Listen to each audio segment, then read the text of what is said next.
Hello and welcome back to Flourish, Fellowship's new blog and weekly video. I'm glad that you've joined us. Say hello in the chat. Let us know that you are here. I'm glad that you've joined us on this conversation that we're having every Thursday on authentic gospel living. Here at Fellowship, our mission is to partner with Jesus to see people and places flourish again. And if we're going to see others flourish again, we have to be flourishing with the gospel inside of us. And increasingly, we're talking about growing as disciples of Jesus in 4 big relational directions that Jesus teaches us about. Love the Lord your God, and love your neighbor as yourself. There's actually 4 relational directions in that: up, down, in, and out. Loving God, loving ourselves with God's help, and then loving in and out our neighbors, both those who believe and those who are not yet a part of faith. Up, down, in, and out. And we've been focusing here on the inward direction, talking about the blessedness of being peacemakers together. So we're going to continue that conversation here together in the next few moments. So if you've taken some time out of your day to join in, I encourage you to let us know you're here in the chat. And I actually want to just throw this question your way here this morning. It's kind of relevant to what we're going to be talking about, in a sense, what it means to increase our joy. So the question is this: what brings you joy? What brings you joy? Have a think on that, and as we get going here, just tell us what brings you joy. Put that message in the chat, and we'll be interacting together in the chat section here today. I was asked that question a number of years ago, and I actually had some difficulty trying to answer that question, and that's been something the Lord has been growing me up on over these recent years. But we're going to wrap up this series on resolving conflict biblically, and we have used as our text over these weeks the end of Paul's letter to the church at Philippi. In chapter 4, he addresses a conflict that 2 believers were having, 2 women with odd names, Euodia, at least odd to us, Euodia and Syntyche. And he says this in verse 2: I plead with Euodia and I plead with Syntyche to be of the same mind in the Lord. Yes, and I ask you, my true companion, help these women, since they have contended at my side in the cause of the gospel, along with Clement and the rest of the co-workers whose names are in the book of life. So Paul gets word of this conflict between these 2 women, and he takes a very assertive, affirmative posture to make sure that they address this conflict together. They had both worked with him. News of this conflict reached Paul. He was elsewhere at the time, and he writes back and says, hey, you 2 have this conflict. I need you to work it out and agree together in the Lord. And then the next 5 verses, that's what we've been picking apart here. Sometimes they're read as just standalone verses, but when we connect them to this conflict, they actually are very instructive for us in how we can take some biblical steps in dealing with conflict in such a way that we might be able to agree in the Lord with another believer with whom we may have a conflict. So verse 4 goes on to say, Paul says, rejoice in the Lord always. I will say it again, rejoice. That's this idea of going with gratitude. And then verse 5, let your gentleness be evident to all. The Lord is near. That's going with a sense of repentance. Do not be anxious, he says in verse 6, about anything, but in every situation, by prayer and petition, with thanksgiving, present your requests to God, and the peace of God, which transcends all understanding, will guard your hearts and minds in Jesus Christ. And then we get to finally verse 8 here. We want to focus our attention here today. Finally, brothers and sisters, whatever is true, whatever is noble, whatever is right, whatever is pure, whatever is lovely, whatever is admirable, Paul writes, if anything is excellent or praiseworthy, think about such things. And then verse 9, whatever you have learned or received or heard from me or seen in me, put it into practice, and the God of peace will be with you. So we're going to zone in on verse 8 and a little bit of verse 9 here, and kind of the thread that runs through all of those. We might be able to say it this way, a fourth step in resolving conflict biblically is to go to that person, but go with hope and even joy. And so this is kind of Paul's final thought in this sequence of verses. And basically what I hear Paul saying here is, when you're in this conflict, make sure you don't dwell on the conflict. Don't dwell on the negative. Don't dwell on the bad. And that reminds me of a story I once heard of a hunter who got a new hunting dog, and he took the dog hunting, and he shot a duck, and the duck landed in the water. And the dog went out to retrieve the duck because he was a retriever. And the man was amazed, the hunter was amazed at what he saw.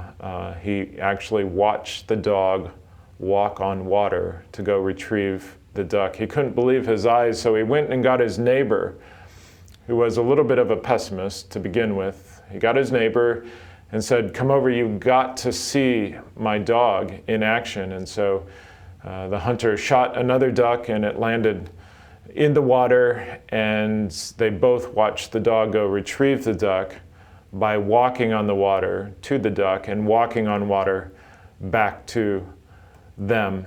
And the hunter, turned to his neighbor and said, "Have you ever seen anything like that?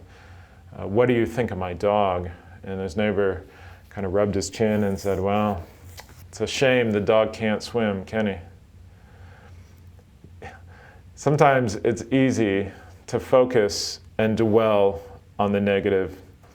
It's easy to see the bad when the bad is all that you're looking at. And so Paul is trying to help us see and understand that when it comes to the conflicts we're in, there's a temptation here. It's a breeding ground for a particular temptation. And that temptation that the enemy has for us is to have us dwell on all the negative feelings that the conflict is bringing up. We talked with RG last week and kind of conversed a little bit together with you about why we tend to avoid conflict is because all these negative feelings come up, and there's a temptation in that for us to rehearse all those negative feels over and over again in our mind. If we're dwelling on the conflict, we're probably beginning to dwell on the harm done to us, what the person in conflict has done to us, and what that has made us feel and think. And we can get our minds in a rut of just rehearsing all that negative energy, rehearsing all that was done wrong to us over and over again. And here's a point Paul's making to us. When we get stuck in that rut, just like the hunter's friend who could only see the negative in a situation, we're actually sinning before God. It's a sin to get into a mind rut like that. Philippians 2:14 says, "Do everything without grumbling or arguing, so that you may become blameless and pure, children of God without fault in a warped and crooked generation." And Jesus himself says, "Blessed are the peacemakers, for they will see God." To become more like God, to see God clearly in our conflicts, is to raise our perspective above the negative and above the things that make us grumble and complain. Another verse, Exodus 16, verses 2 and 3, talk about the Israelites who were in the desert, and then it says that the whole community grumbled against Moses and Aaron, their leaders. And the Israelites said to them, "If only we had died by the Lord's hand in Egypt. There we sat around pots of meat and ate all the food we wanted. But you have brought us out into this desert to starve this entire assembly to death. If you know anything about that section of Scripture, God was providing manna for them to eat, but they began to grumble and complain, even as they got the manna. And the text later on makes clear that their grumbling and complaining wasn't against Moses and Aaron as they thought. It was actually against God. And 1 Peter 4:9 says, offer hospitality to one another without grumbling.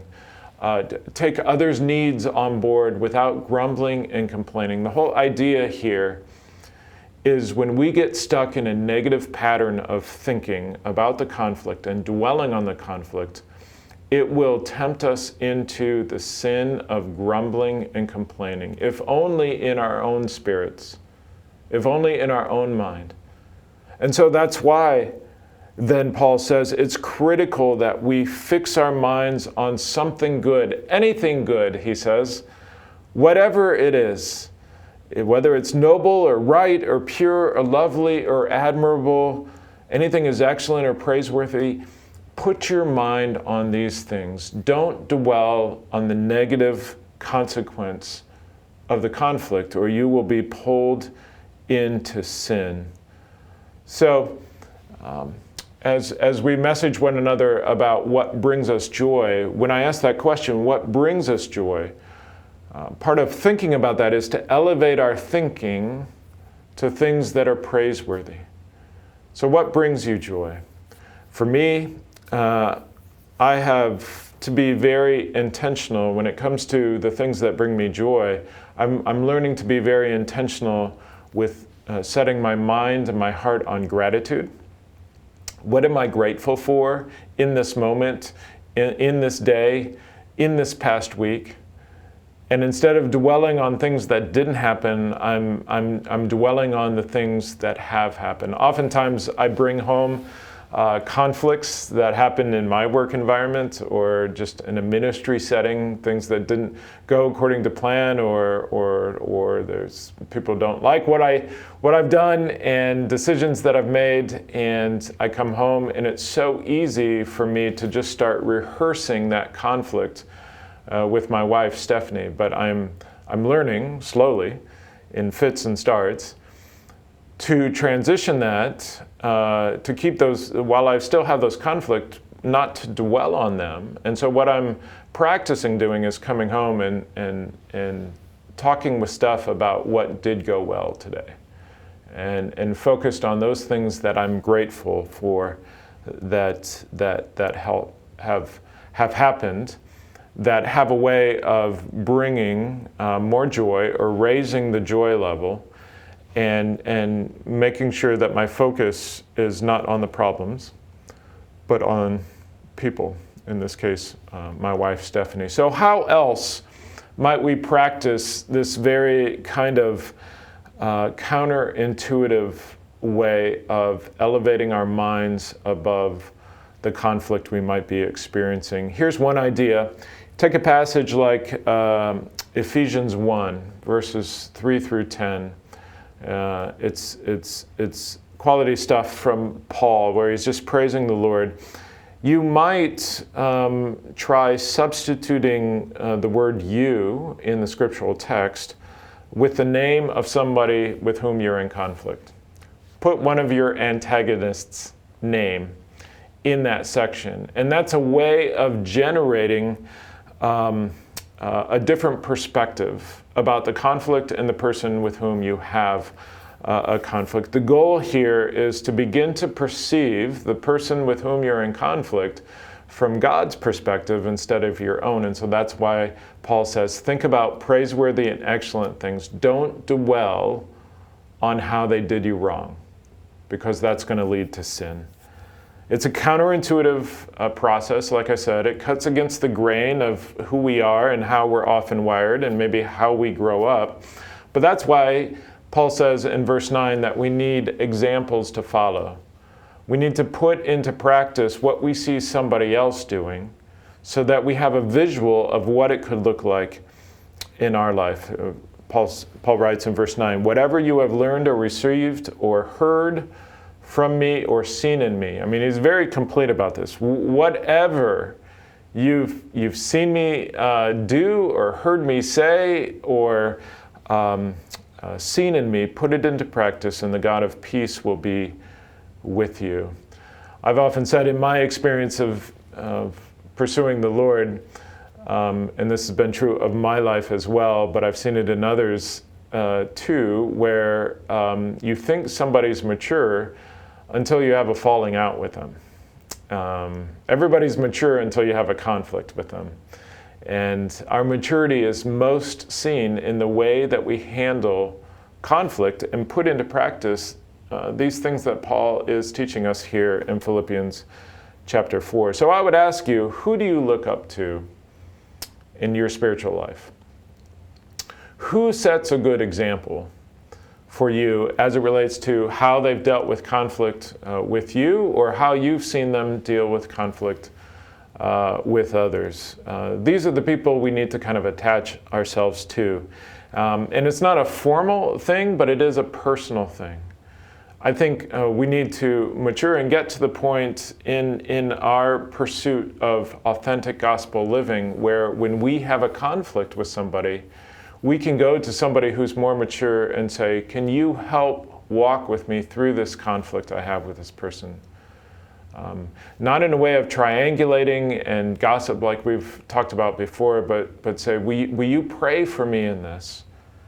That I will work my way through this conflict in a way that most honors God, and will you keep me accountable towards that end? And will you give me insight and wisdom towards that end?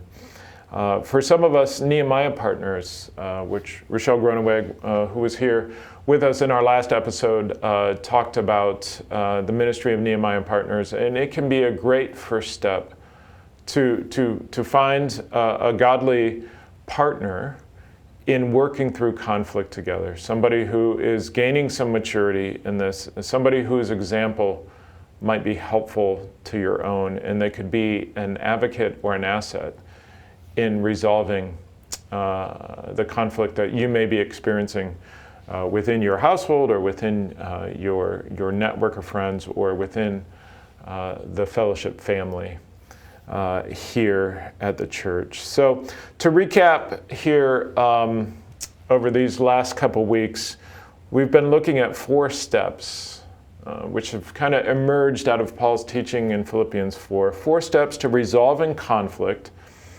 according to Philippians 4. All of them require a very active posture, a very proactive posture. They all start with go, because when there is a conflict, the worst thing we can do is just to let it ride, because it won't get better, it will get worse. And so the biblical witness would tell us when we have a conflict, we should go, especially when we have a conflict with another brother and sister. We need to be proactive and go to the other and initiate attempts at resolution. And so, as I said earlier, we go with gratitude, referring to verses 2 to 4. We go with repentance because we know the Lord is near. And we see that in verse 5, that He is present in the conflict with us. And then we go with peace, verses 6 to 7. And what we finally discussed here, go with hope or joy.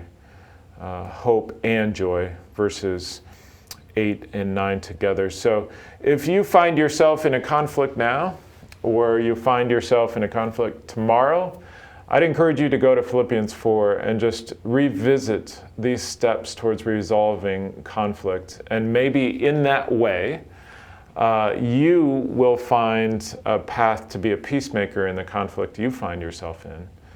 And that will be good for you and for whomever you're in conflict with.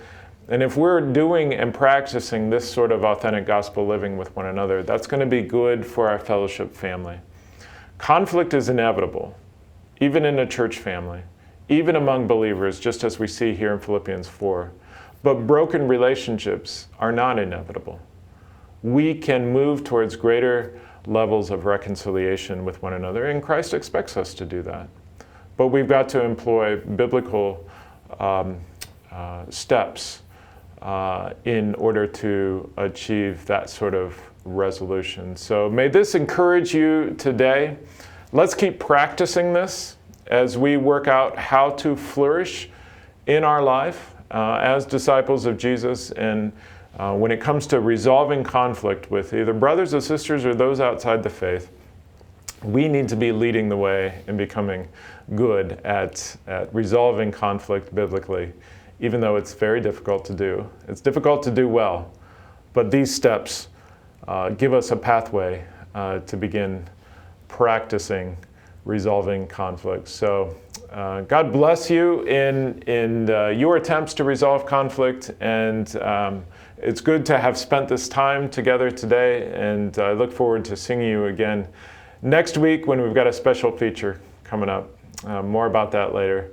But that's all for now, and we'll see you again next week. Bye-bye, everybody.